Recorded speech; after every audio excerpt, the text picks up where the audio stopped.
추석은 여러분들도 잘 알다시피 한국의 추수감사절이라고 말할 수 있죠. 그래서 많은 사람들이 자신이 살던 집을 떠나서 자신이 태어난 그 고향으로 향합니다. 저도 오늘 예배를 마치고 모든 사역을 다 마친 후에 아마 이제 고향을 갈 텐데요. 지금도 잊혀지지 않는 그런 귀향길이 있었습니다. 저희 가족을 데리고 차를 타고 저희 고향으로 향하는데 저녁 6시쯤에 출발을 했어요.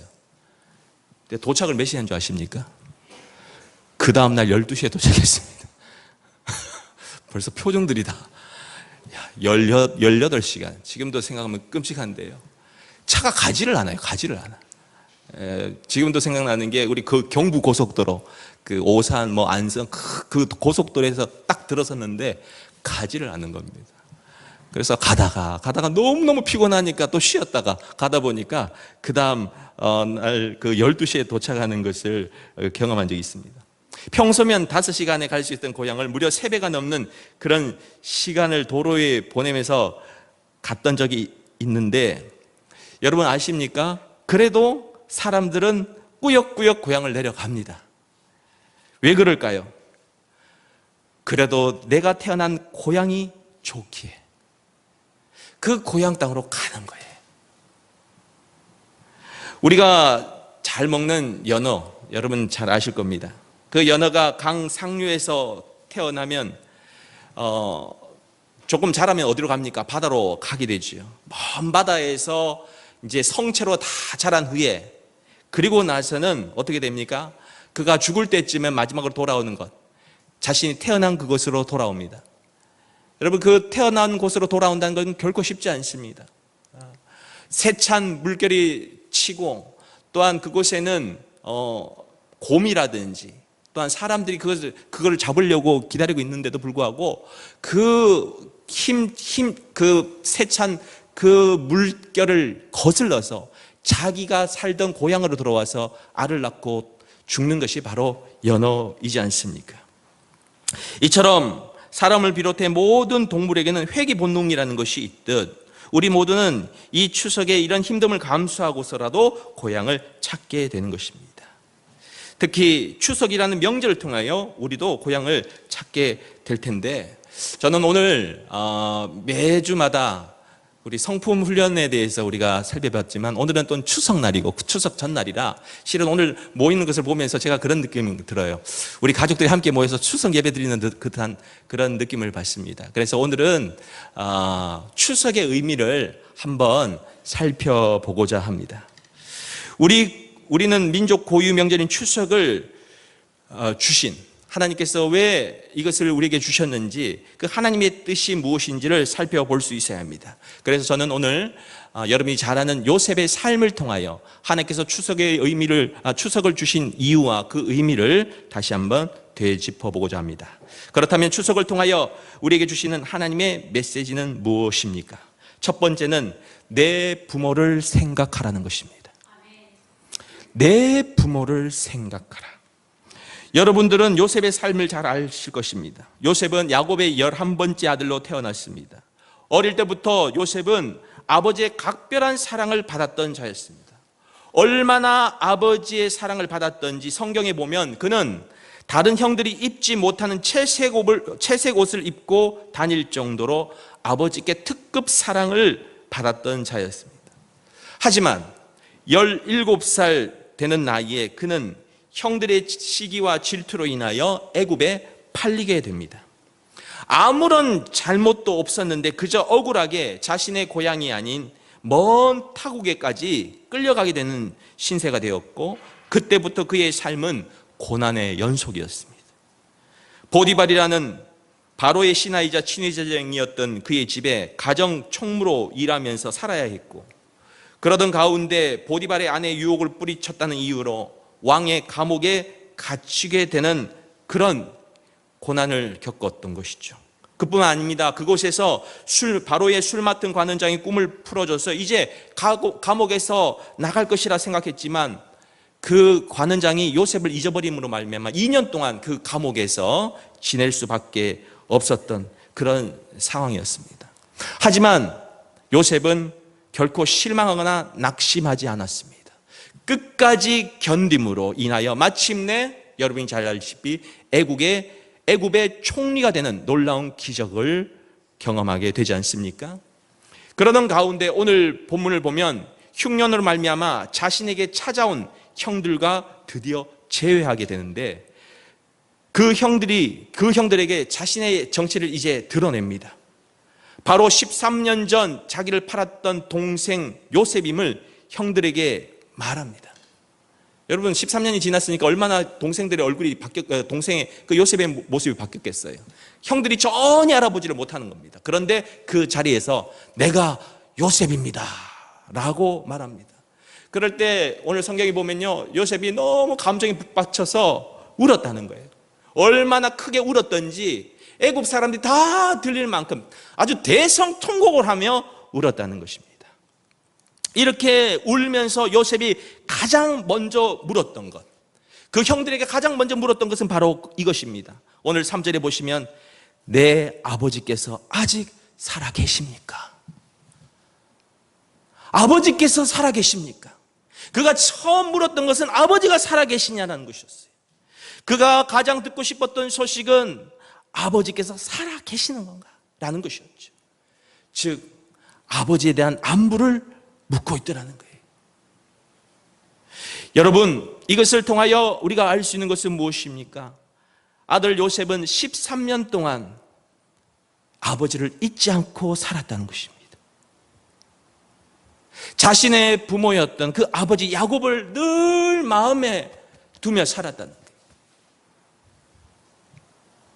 여러분, 추석이 우리에게 주는 첫 번째 의미는 바로 이것입니다. 내 부모를 생각하고 기억하라. 내 부모를 기억하고 생각하라는 것입니다. 그리고 내 부모가 어떤지 그 형편을 살피라는 것이지요. 여러분, 저는 늘 말씀드리지만 하나님은 우리 그리스도인들이 부모에게 효를 다하기를 바라십니다. 효를 다하기를 바라세요.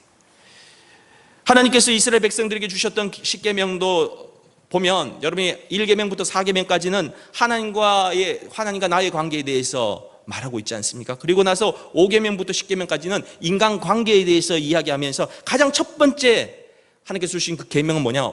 바로 5계명. 내 부모를 공경하라. 내 부모에게 효를 다하라라는 그러한 계명을 주셨다는 것입니다. 그러므로 여러분, 우리는 우리 부모를 공경할 수 있어야 된다는 거예요. 내 부모를 공경하는 것 중에 가장 첫 번째는 무엇이냐? 부모를 늘 기억하며 살아가는 것. 내 부모의 안부를 묻고 살아가는 것입니다. 그런데 오늘날 우리는 어떻습니까? 뭐가 사는 것이 그리 바쁜지 내 부모를 잊어버리고 살 때가 많다는 거예요. 그리고 부모에게 무관심하며 살아갈 때가 많다는 것입니다.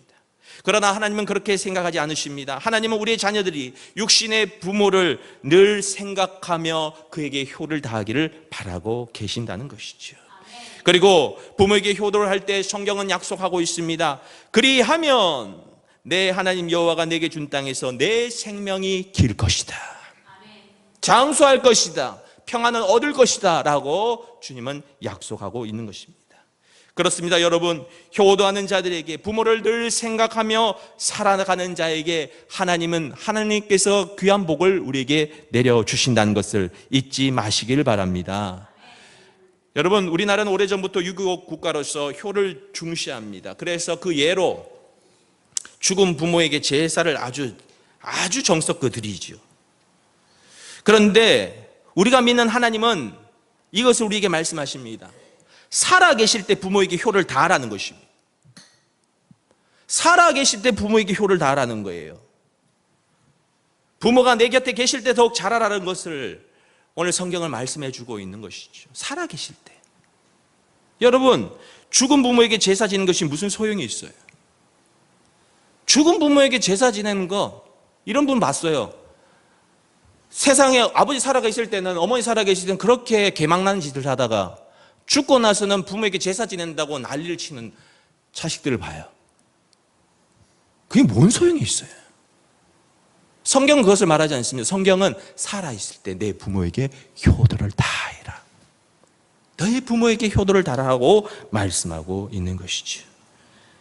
여러분, 우리 모두는 부모님이 살아계실 때 후회 없이 부모님을 모시고 극진히 모시고 살아가는 것이 중요함을 잊지 마시길 바랍니다. 저는 우리 성도 모두가 부모님께 효도할 수 있기를 바랍니다. 그렇다면 효도는 어떻게 하는 것일까? 오늘 잠언 23장 25절에 이렇게 말씀합니다. 내 부모를 즐겁게 하며 너를 낳은 어미를 기쁘게 하라. 그렇습니다. 성경이 말하는 그것은 부모를 기쁘게 하는 것입니다. 부모가 기뻐하는 것이 무엇인지를 알고 그것을 하는 것이 바로 효도라는 것이죠. 그래서 부모의 마음을 편케 하는 것, 이것이 자식의 도리인 것입니다. 여러분, 우리 모두 이번 추석을 통해서 부모님을 다시 기억할 수 있기를 바랍니다. 우리 여기 계신 분 가운데는 부모님이 돌아가신 분들 계실 테고, 하지만 여러분, 부모님 돌아가셨더라도 살아 계셨을 때 부모님을 다시 한번 회상하시면서 부모님을 한번 기억할 수 있었으면 좋겠고요. 또한 여러분, 부모님은 안 계시지만 부모와 같은 우리 삼촌도 계시고 또한 여러 우리 친척들이 있잖아요. 친척들 한번 돌아볼 수 있기를 바랍니다. 여러분, 그것이 바로 하나님께서 오늘 주신 말씀이라 저는 믿습니다. 여러분, 이제 모두가 부모님을 마음을 편케 해주는 것, 정말 부모를 기억하며 살아감으로 하나님의 뜻을, 하나님의 그 마음을 이해하고 또한 하나님의 뜻에 순종하는 우리 사랑하는 성도 모두가 되시기를 주님의 이름으로 축원드립니다. 두 번째는 내 형제를 생각하라는 것입니다. 내 형제를. 오늘 본문을 보시면 요셉이 자신의 정체를 드러내자 형들이 놀라서 아무런 대답을 하지를 못합니다. 소위 말해서 형들은 지금 요셉 앞에서 완전히 얼음이 되어버렸습니다. 완전히 굳어버렸습니다. 왜 그렇습니까? 그들의 생각에 요셉은 죽었다고 생각했어요.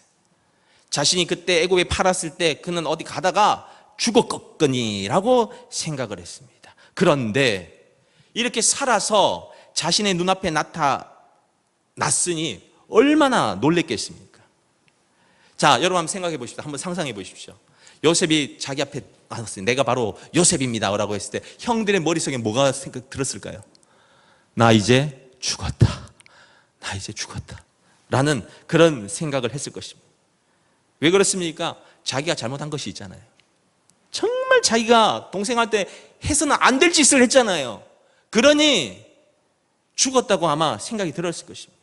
정말 씻을 수 없는 죄를 동생에게 저질렀기에 이제 내가 이 죄값을 받는구나 하는 생각을 했을 것입니다. 심지어 요셉은 사절에게 형들에게 말합니다. 이제 내게 가까이 오십시오 라고 말합니다. 이제 내게 가까이 오면 이제 나는 이제 죽겠다 싶은 그런 마음으로 그 앞에 다가갑니다. 자기의 가까이 와서 자기의 얼굴 똑똑히 보라는 것입니다. 여러분, 그때 형들의 감정은 어땠습니까? 정말 도망가고 싶었을 것입니다. 정말 얼굴을 둘 수가 없었을 것입니다. 만약 여러분이 이 순간 요셉이라면 여러분들은 이 형들을 어떻게 하실 것 같습니까? 13년 동안 나를 죽도록 고생시킨 이 형제들, 내가 도저히 용서할 수 없어. 이 형들을 다 내가 당한 만큼 내가 갚아주겠다 하는 생각이 들지 않겠습니까? 그런데 오늘 요셉은 형들에게 이렇게 말합니다. 5절에 당신들이 나를 이곳에 팔았다고 해서 근심하지 마소서. 한탄하지 마소서. 무슨 말입니까? 요셉은요, 그 형들의 마음을 아마 읽었던 것 같아요. 형들이 지금 무서워서 벌벌 떠는 것을 그는 알고 있었던 것이에요. 그런데 그 앞에다가 형들에게 말합니다. 형님들 안심하십시오. 나를 팔았다고 해서 나를 그렇게 그 애굽에 넘겼다고 해서 근심하지 마십시오 라고 말합니다. 이게 무슨 뜻입니까? 바로 형님들, 당신들은 비록 나에게 잘못했지만 나는 형님들을 용서합니다. 형님들 용서합니다 라는 그런 말이, 즉 자신에게 죽을 죄를 지은 형제를 향하여 용서와 화해의 손을 요셉이 내밀고 있더라는 것입니다.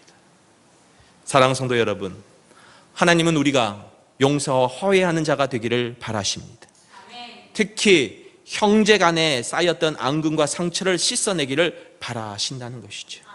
목회하다 보면 우리 성도들 가운데 이런 분들을 보게 됩니다. 형제지만 아예 얼굴 보지 않고 살아가는 분들이 계십니다. 아예 남들보다 더 못하게 지내며 살아가는 분들이 계십니다.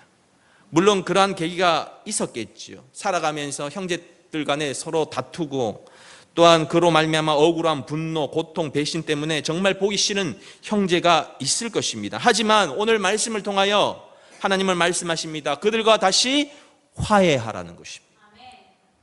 그를 용서하라는 것입니다. 그리고 그것을 통하여 깨진 관계를 회복하라는 것입니다. 저희 가족 이야기 좀 하면은, 저희 가족이라고 해서 다른 가족과 별반 다르지 않습니다. 우리 가족에도 그런 아픔이 있었습니다. 우리 아버지께서는 7남매 맞이셨습니다. 7남매 맞이로서 정말 그 어떤 책임감을 갖고 그 가정을 이끌어 가셨는데요. 살아가면서 참 신기해요. 나름대로 저희 아버지는 동생들에게 잘한다고 했지만 동생들은 서운한 감정이 있었나 봅니다. 맞이로서 정말 동생을 이것저것 살피며, 또한 부모님도 같이 모시면서 여러 가지를 했지만 이런 섭섭함이 쌓이다 보니까 점점 관계가 멀어졌습니다. 특히 저희 어머니께서는 맏며느리로서 정말 시동생들에게 정말 여러 가지로 수고하고 노력하고, 지금도 생각하면요, 10평짜리에 저희가 살았는데요, 10평짜리에 시동생과 함께 살았습니다. 우리 가정 4식구에다가 저희 삼촌까지. 그때 대학교를 다녔었는데, 그 대학교를 다니면 그 10평짜리 정말 작죠. 그러다 보니까 식는 거든지, 또한 정말 이 시동생과 같이 산다는 게 여러 가지 불편한 것들이 있잖아요. 그럼에도 불구하고 그 3년 군대 갔다 올 때까지 계속해서 그렇게 지내왔음에도 불구하고, 나중에 들리는 소문은 시동생이 이렇게 말합니다. 도대체 형님이 뭐 해준 게 뭐 있냐는 거예요. 그럴 때 속상하죠. 너무 속상합니다. 정말 어떨 때는요, 저희 어머니가 정말 보기 싫다라는 그런 말을 함에도 불구하고 우리가 그래도 지켰던 것이 있었습니다. 부모님이 돌아가시고 할아버지 할머님이 돌아가심에도 불구하고 계속해서 모였어요. 계속해서 만났어요. 추석이든 설든 만났어요. 그러는 가운데 이야기할 기회가 생겼어요. 이야기하다 보니까 이게 오해라는 것이 이제 풀리기 시작합니다. 그래서 지금은 누구보다도 친한 그런 가족관계로 다시 회복이 되었어요. 여러분, 이겁니다. 밉다고 해서, 꼴보기 싫다고 해서 아예 딱 단절하고 절교하고 사는 것이 아니라, 그래도 보는 거예요. 그래도 만나는 거예요.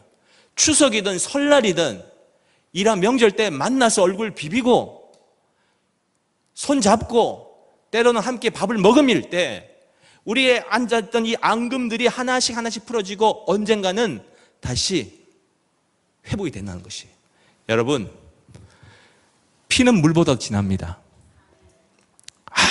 아무리 서로 싸워도요, 피는 끓이기 마련입니다. 그러므로 저는 이번 추석을 통하여 때로는 섭섭하고 원망스럽다 할지라도 여러분 다시 만나고, 그로 말미암아 하나님께서 주시는 회복의 은혜를 경험할 수 있기를 바랍니다. 꼴보기 싫다고 해서 아예 마음의 문을 닫아버린 것, 결코 하나님이 원하지 않습니다. 그것은 결코 화해될 수가 없습니다. 여러분, 부모가 가장 바라는 것, 그것은 무엇일까요? 저는 우리 부모님들이 돌아가실 때 늘 마지막으로 들려주는 말씀은 이건 것 같아요. 형제들끼리 서로 사이좋게 지내라. 저는 이 말밖에 없는 것 같아요. 너 동생 보고는 형 말 잘 듣고, 형은 우리 동생 잘 도살펴서 그렇게 살았으면 좋겠다라는 것이 부모의 마지막 유언의 말씀이 아닌가 생각이 되어집니다. 사랑하는 성도 여러분, 형제간끼리 자매들끼리 서로 의좋게 지내는 것, 그것이 부모가 바라는 것이요, 또한 하나님께서 바라신다는 것을 잊지 마시고, 때로는 우리가 상처를 입었다고 해도 형제를 기억하고 그들과 하나됨을 위하여 노력하는 우리 성도 모두가 되실 수 있기를 바랍니다. 마지막 세 번째로 이 추석을 통하여 하나님께서 주신 메시지는 내 하나님을 기억하라는 것입니다. 내 하나님을 기억하라. 요셉은 자신들 앞에서 벌벌 떠는 형들을 향하여 걱정하지 말 것을 말하면서 덧붙여서 이렇게 말합니다. 하나님이 생명을 구원하시려고 나를 당신들보다 먼저 보내셨습니다. 자신이 겪어왔던 처참한 고통의 세월이었던 그 13년을 요셉은 이렇게 해석합니다. 하나님의 뜻과 계획이었다는 거예요. 내가 비록 형에 의해서 손에 팔려서 애굽에 가서 그 고통을 당하고 그 모욕을 당했다 할지라도 그것은 무엇이다? 하나님의 뜻과 계획이었다는 거예요. 어떤 하나님의 뜻이었는가? 바로 우리 가족과 가문을 구원하기 위한 하나님의 계획이었다는 것이죠. 여러분, 여러분들이 이제껏 살아온 인생을 요셉과 같이 해석하고 받아들이고 계십니까? 저는 이 말씀에서 비록 30살밖에 되지 않은 젊은 요셉의 이 신앙의 깊이를 발견하게 됩니다. 그것은 바로 무엇입니까? 모든 것이 다 하나님의 은혜다. 하나님께서 우리 가정을 살리시려고 내가 비록 13년 동안 그렇게 고생을 했지만 이제는 애굽 총리가 되어서 우리 가정을 다 흉년에서부터 구원할 수 있었고 그들을 살릴 수 있었다는 거예요. 그것에 감사하더라는 것입니다. 여러분, 이 귀한 사실을 믿을 수 있기를 바랍니다. 여러분들도 여러분 가운데 가족들은 아직 믿지 않지만 나를 예수 믿게 만드시고 또한 이 가정에 시집 오게 하시고 또한 장가 보내셔서 이렇게 신앙생활을 하게 하신 분들이 분명히 계실 거예요. 여러분은 요셉입니다. 그 가정을 구원시키기 위하여 하나님의 은혜를 그들에게 전파하기 위하여 하나님께서 여러분들을 그 모진 세월을 견디게 하시고 이기게 하시고 또는 오늘 이렇게 살아가게 하시는 것입니다. 여러분, 요셉이 이렇게 고백할 수 있었던 것 여러분 아시잖아요. 제가 앞에 말씀드린 것처럼 형들의 배신의 순간, 그리고 보디발 아내의 그 유혹의 순간, 술 맡은 가정장의 그 여러 가지 이해도 못하고 그래서 13년 동안 그 감옥에 지내면서 정말 그러한 상황 속에서도 그는 결코 잊지 않은 분이 있었습니다. 바로 하나님이셨다는 거예요. 하나님을 늘 마음에 품고 하나님께서 나와 함께 하신다는 것을 믿고 살아갔던 것입니다. 여러분, 그러므로 우리가 믿어야 할 분은 누구이십니까? 오직 예수 그리스도이십니다. 오늘 우리 앞에서 찬양했던 우리 여러분 마지막 찬양 기억하시죠? 예수, 예수, 오직 예수. 그리고 우리 기쁨이가 그 어떤 그 멘트를 했잖아요. 우리 성도들 가운데 삶의 짐이 있으신 분들 계시냐고. 여러분 그렇습니다. 우리의 삶의 짐을 대신 져주실 분은 오직 예수 그리스도이십니다. 그분께만 소망이 있고 그분께만 구원이 있는 것입니다. 그러므로 우리는 오직 그분만을 의뢰하고 그분께만 소망을 두는 자여야 합니다. 그런데 더 놀라운 것은 우리가 그렇게 살아갈 때 하나님은 하나님의 뜻과 계획을 우리를 통하여 이루어 가신다는 것입니다. 여러분의 삶을 통하여 여러분들이 때로는 힘들고 어려워도 이 신앙의 길, 믿음의 길을 걸어가면 여러분을 통하여 하나님께서는 여러분의 가정을 구원시킬 뿐만 아니라 모든 자들에게 생명을 전하는 귀한 그러한 자로 하나님께서 삼아 주신다는 것이지요. 여러분, 하나님께서는 여러분을 통하여 여러분의 가정을 주께로 돌아오게 하심을 주께 돌아오기를 원하시며 또한 구원하기를 원하신다는 것을 다시 한번 기억할 수 있기를 바랍니다. 그러기에 우리는 하나님의 인도하심과 계획을 볼 수 있어야 합니다. 지금 나는 하나님의 계획 중에 어디에 있는지를 깨닫고 그것을 우리 부모, 가족, 형제들에게 말할 수 있어야 된다는 거예요. 그래서 여러분, 이제 나중에 추석 형제들 모였을 때도 여러분 당당하게 말하십시오. 요셉을 생각하시면서 내가 이 가정을 하나님 구원할 수 있게 도와주옵소서.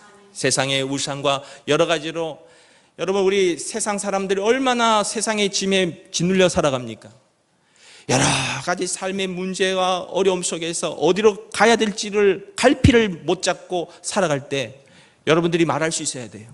예수 믿으면 우린 구원받을 수 있어.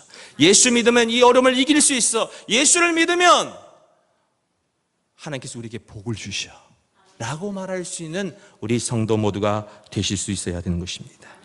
사랑하는 성도 여러분, 저는 오늘 이 요셉을 통하여 주님께서 주신 이 세 가지를 잊지 않았으면 좋겠습니다.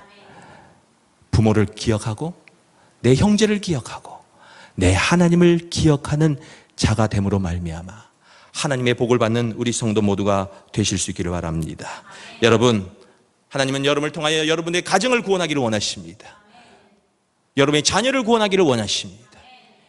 그리고 여러분들과 함께하는 모든 사람들을 다 구원받게 하시기를 원하십니다.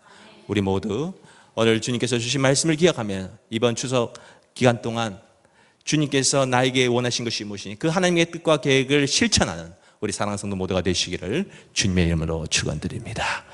기도하겠습니다.